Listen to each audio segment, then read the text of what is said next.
Some things just go together. Wine and cheese, flowers in springtime, and yes, books and bottles. We pair your favorite author with your favorite drink. Your host of Books and Bottles, Benita Johnson.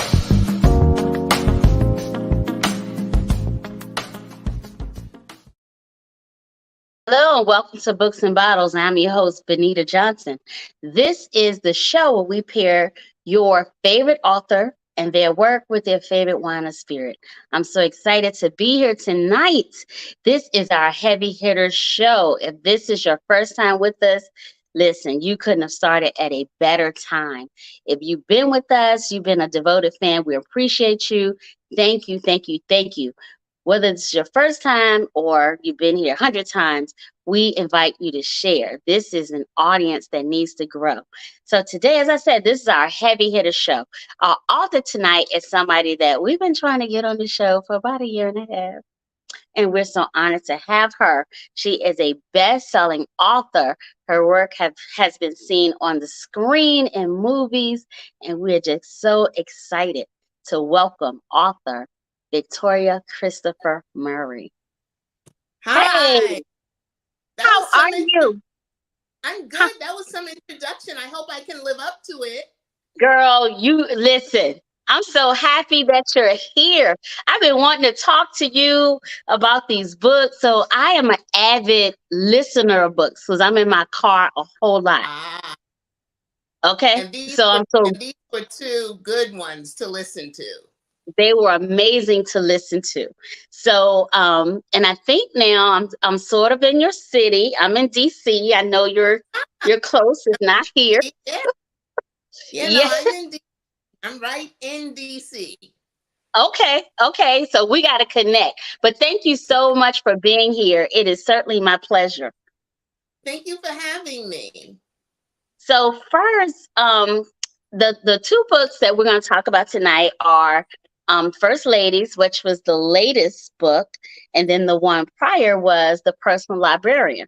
And so both are categorized as historical fiction, right?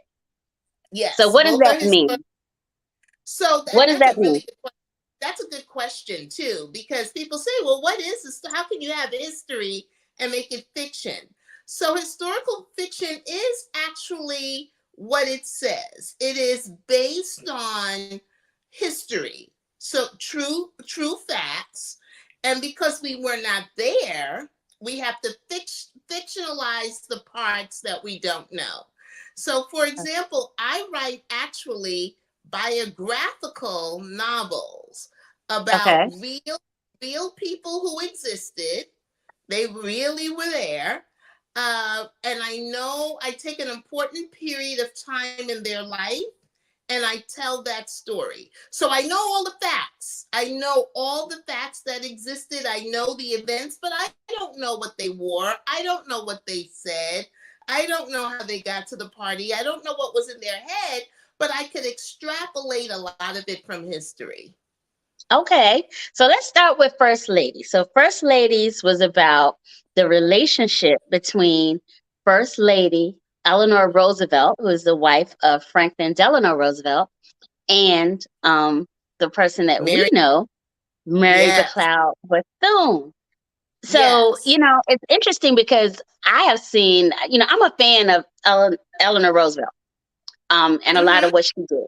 And so we've seen so many things about her, but we've never seen anything like in media, in movies that I'm aware of about Mary McLeod Bethune. And so you kind of brought her to life in that book. So tell us why you chose to do this particular relationship. And is this relationship even real? It's totally real. Okay. Totally real. In fact, I have something right here. Can I show you? Absolutely. This is the cover of Ebony magazine in 1953 that had the Mary McLeod Bethune and Eleanor Roosevelt on the cover, where Eleanor is saying, "My best friend is a Negro." Can you imagine that she said that? She said, my best friend is a Negro. So the Black press told about their friendship. It was kept out of the white press. So Okay. I would have never made up something that big. You know what I mean? The Yeah. things that I make up are the smaller things, but I would have never said they were friends if they were not. And all of the incidents and things that happened in the book really did happen. All the big things. I always say that even though I'm writing fiction in historical fiction, I don't want to make up the bigger things. I Yeah. don't know if I'm explaining it right. I know the bigger things Yeah. I don't want up. It's the smaller things that I will make up. So we came So, to write this because I have a co-author with mhm. my historical fiction books. Although right now I'm working on my first solo project, and my co-author is white, and we love writing books that will bring the issue of race to right in front of people's faces, and Okay. then they have to discuss it. But fiction is a great place to discuss it. So, And you know, what so, I found interesting is that, I always felt like during the tenure of Franklin Delano Roosevelt, which was a very long time, he was like yes, the last president who could through serve term. more than two terms, right? Yeah, So, yeah, and we always know that wives are influential, but uh-huh. from your book, Miss Bethune was truly an inspiration and influential on a lot of things that happened in that era.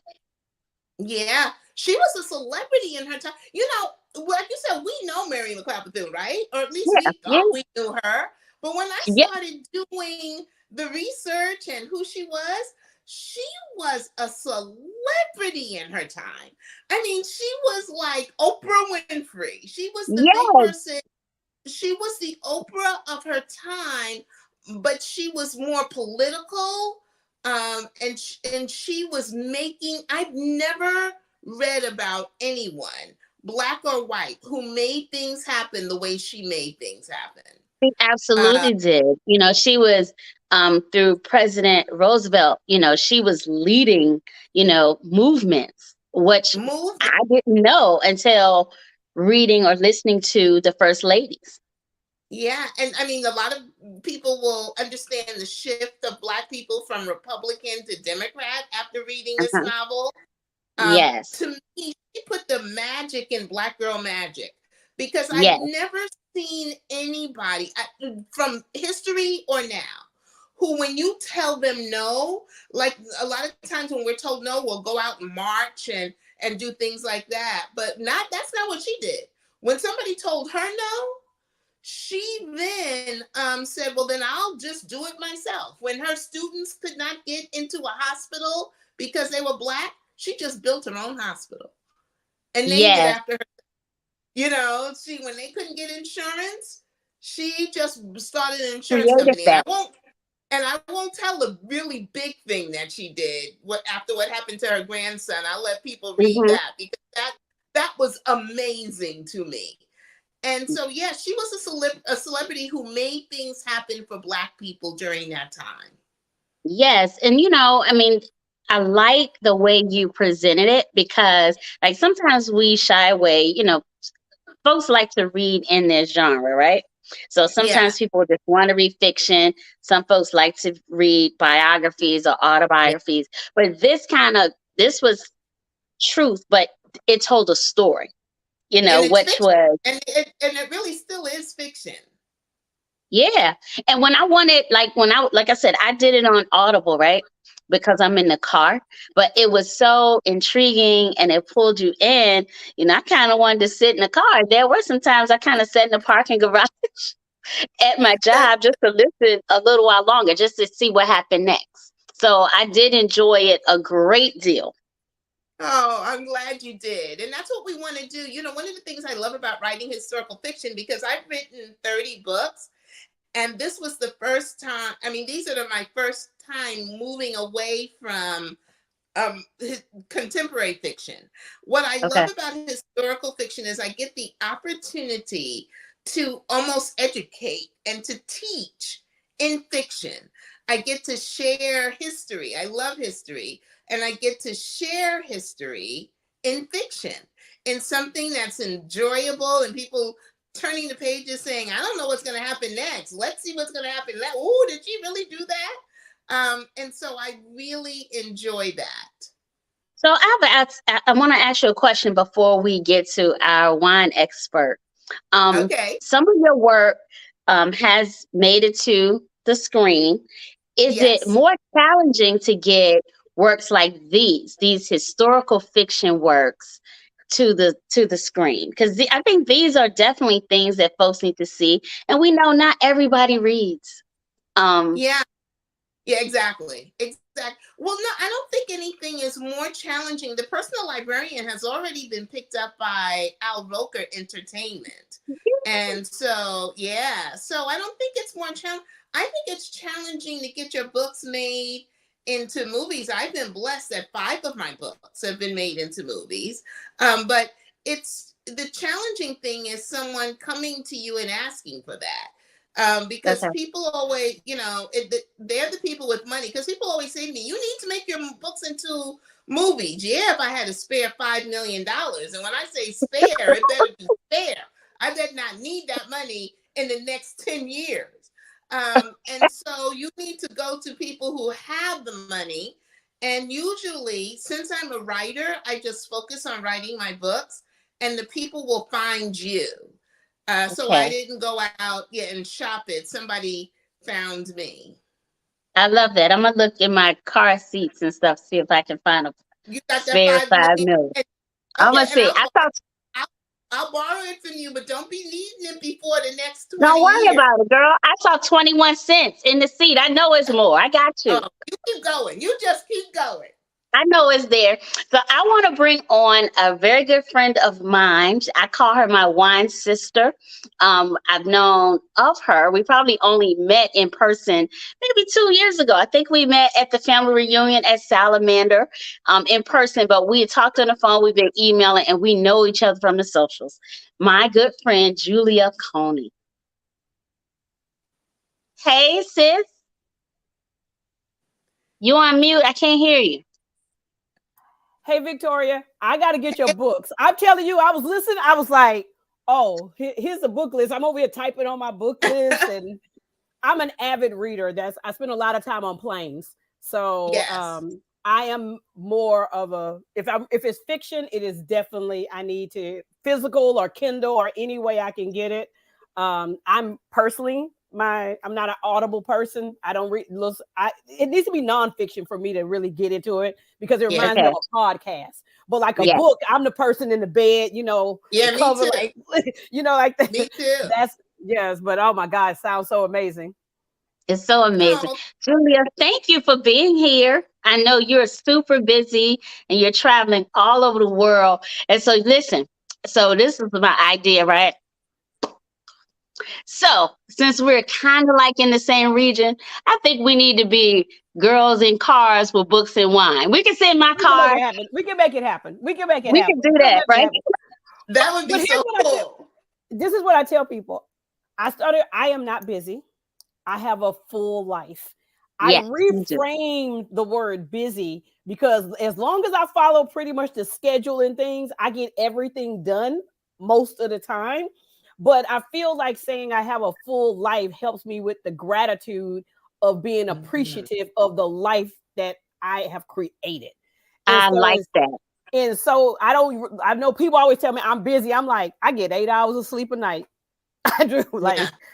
The only time I don't get a lot of sleep is because I can't stop turning the page. That is one thing. Certain books I have to put down. You know what I mean? Because you get ready to go to bed and you get really good, and you like, and you next thing you know, it's 3 a.m.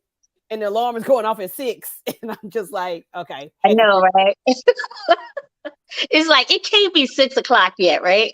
I am good for pulling of an all-nighter of a book. Like, I never pulled all-nighters in college because I was very prepared, but I will all-night a book in a minute. Wow.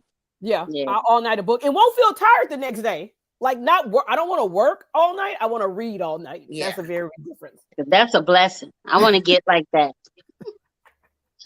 So, Me too. Julia, you too are an author. You recently, maybe September, you started writing. Well, you've been writing for a long time. Yeah. You've been writing for a long time, and you have changed the game in the wine industry, specifically for African Americans. So, can you tell us a little bit about your motivation behind that? Okay, so wine is my third career. I was a legal assistant. I was an international property legal assistant. So that's one of the reasons I moved from Houston to DC, is because the court I was working with, the law firm I was at the time, was like, "You want to come to DC and work?" And I was like, "Sure, I have nothing to do. Let me just move from Houston to DC."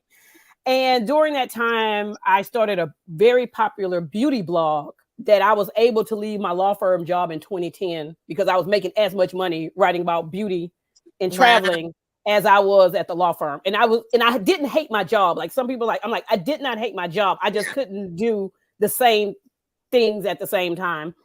And so for me, when I moved from beauty into wine in 2016, I knew there was Black people in wine, but everybody mainly that I met in wine that was Black all had a job. Like wine was like a hobby to them. Yeah. Or it was like something they did. It was like a side hustle.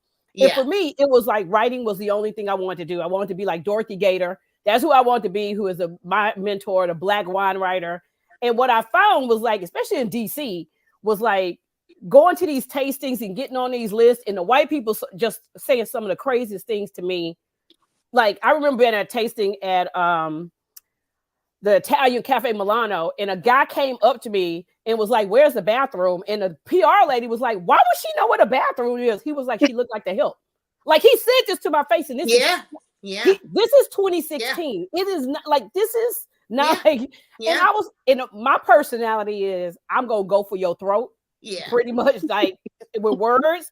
And he became an MF, and I was like, and then he was like later trying to apologize. I'm like, here's the thing, I am okay. You never have to speak to me in life. I am perfectly fine. I am good. I'm not even wishing you well. I'm just saying you don't have to speak to me.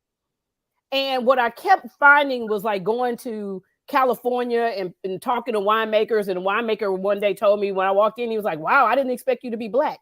And I went to interview him, and I said, "Well, I expect you to be an asshole, but here we are."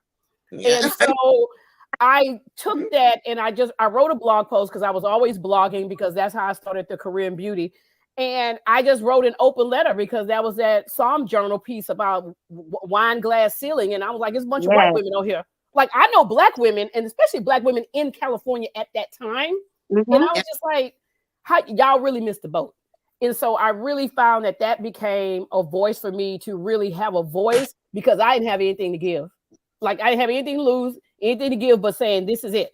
I want to dedicate to getting more Black people in various positions in wine, in that corporate part, if that's what they want to do. Everybody's not going to be a somm because there's so many parts of wine that I think even now I talk to a lot of younger Black people that I call not the sexy side of wine. Mm-hmm. Not that you have to take a test. Like if you're in graphic design, I would be a person that design wine labels. All wine has a label.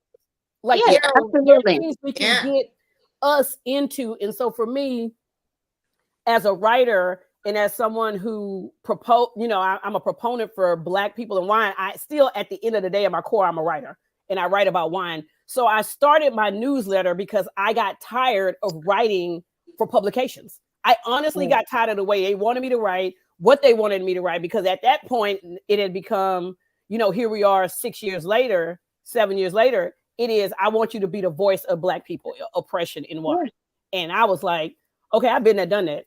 Find somebody else. Like I've been there. And so I wanted to write about wine to make it easy, make it simple for people, and make them want to drink wine. Not, I'm not going into notes. I'm literally talking about we pairing it with Popeye's fried chicken. I'm having fun with it. Stuff that we're used to, stuff that's everyday stuff. Everyday stuff. But we don't eat pate every day. Yeah. But here's the thing.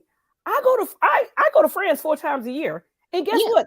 I see winemakers in Champagne with their champagne eating at McDonald's. No one wants to say that happens, but I'm telling you, they go in there and they just like everybody else. They get some fries. They go get their burgers, they sitting on the stoop, and they having champagne and McDonald's. And I want to write about that. So that's one of the reasons I started the newsletter, because I can control it.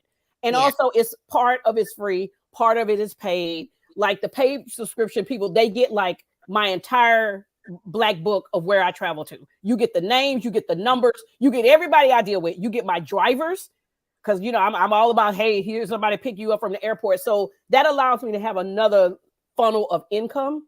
Yeah.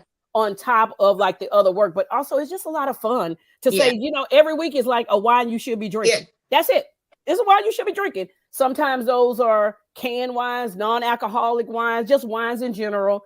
And that allows me to be me and allows me to write how I see how people want to taste wine, want to drink wine, want to learn wine.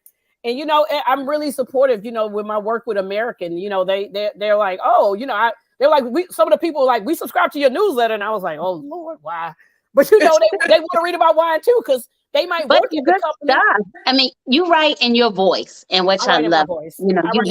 You write exactly how you just spoke to us. I've been in the wine industry since 2005. I opened a wine shop in November of 2005 and a second one in February 2006. So that was crazy, right? Because I got real rent, I got to pay people.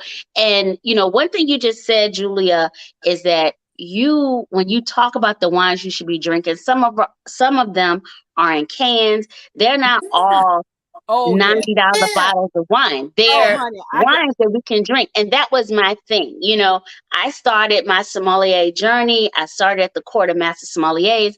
I did what I needed to do, but I only wanted to be able to make people comfortable with the choices they were making. I wanted you to be able to go to your grocery store and choose wisely based on what I could teach you about region, about expectations of this particular varietal from this space, not to be able to intimidate people. Because like those folks in France, I try to stay out of McDonald's, but, I love me a BLT more than every now and then, almost all the time, right? I love a fried chicken sandwich. And so these are the things that, I eat. And so, I think it's important that we get that message out there that we can be who we are and still enjoy this wine. So tell us the name of your newsletter so folks can subscribe. It's under my name, is juliaconey.substack.com, but it's called Métier. And métier is basically in French, because I am a Francophile. I studied in Paris in college, and I go back so much that my family say, oh, you're going home. Yes, I'm going home, friends. And for me, métier is a level of like concentrated study. So that is what it is about. It is like basically my level of study is to bring that to people. And so that's what it is. And the definition is an occupation that one is good at. And so that is my métier. That is like the writing about wine is my métier. I throw in like the books, and things like that. And I do like a Sunday note, maybe something I watch.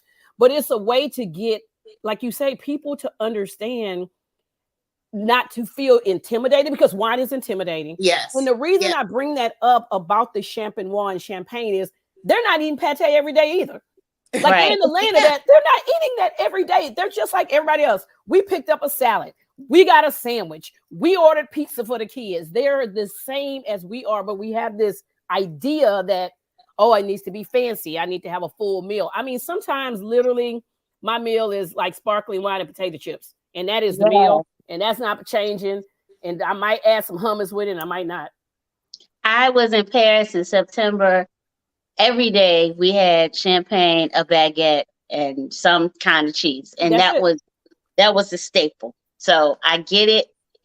Every day wasn't fancy. So I want you, what are you drinking tonight? You drinking anything? Okay, so I had a virtual class where I had to open like 6 little mini bottles. So I am drinking. I do a food and wine trip to Portugal. I feel so sorry for you.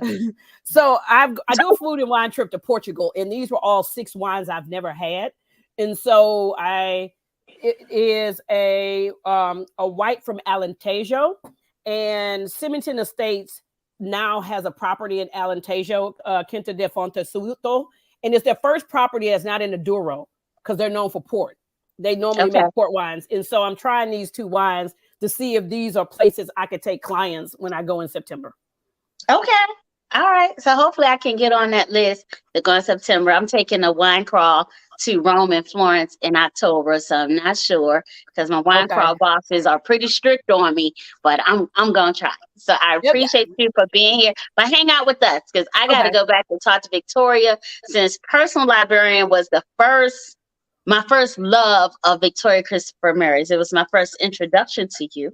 Okay. And I am very excited that we're going to get to see that at some point on the screen. So tell us about Bella DeCosta Green. Wasn't that an interesting story? She was a real woman. She was a real person who helped J.P. Morgan build up this massive collection of rare manuscripts and books.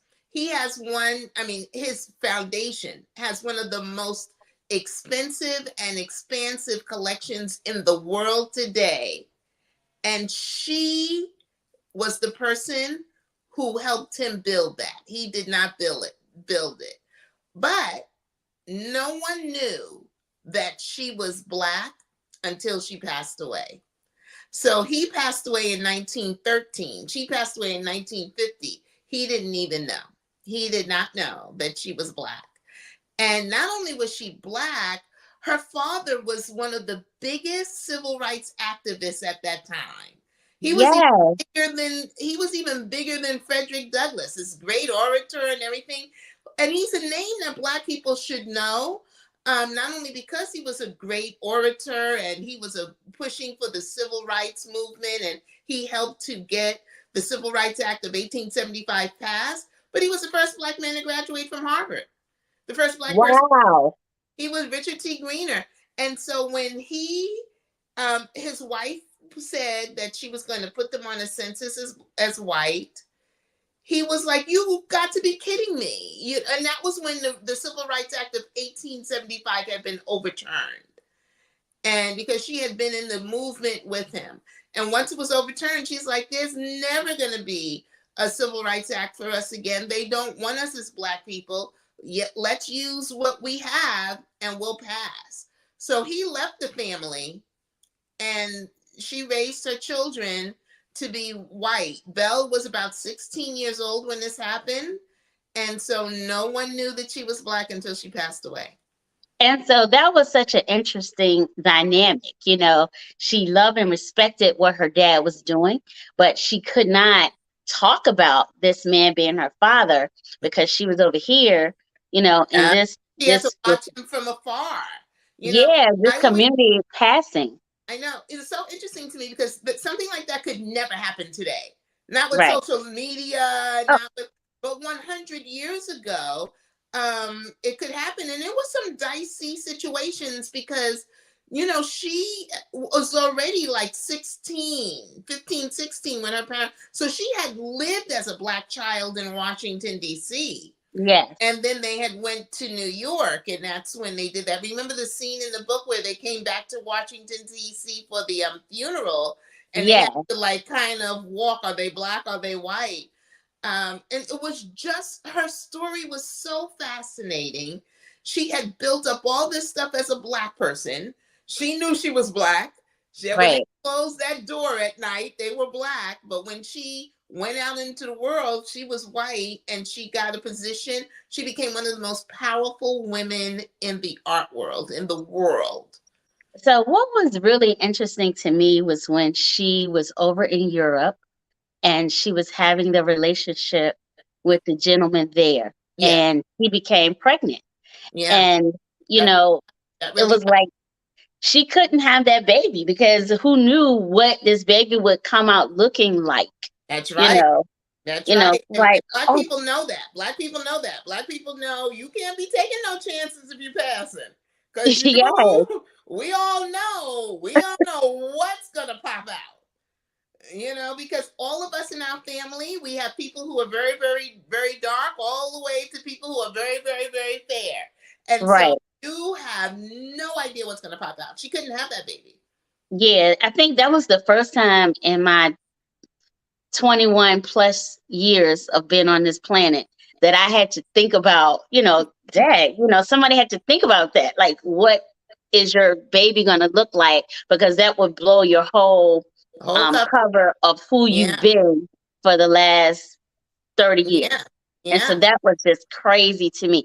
And it seemed like, you know, and in that book, you did also introduce how at that point, lesbianism was taboo, because you introduced like Mr. Morgan's daughter, who had a hint of who Belle really was, but she couldn't say anything because Belle, she had her secrets, and Belle knew her secrets. So it's like, you know, you shut up, you keep that over there, I'm gonna keep this over here, and we're gonna keep on living our best life. And they couldn't stand each other. Exactly. And they could not stand each other. But we knew for a fact that Anne, who was J.P. Morgan's daughter, we knew she didn't like Belle, and we knew that she was gay because she was in that thing they called them Boston marriages at that time. So that I was like, what's a Boston marriage? How'd you bring Boston into this?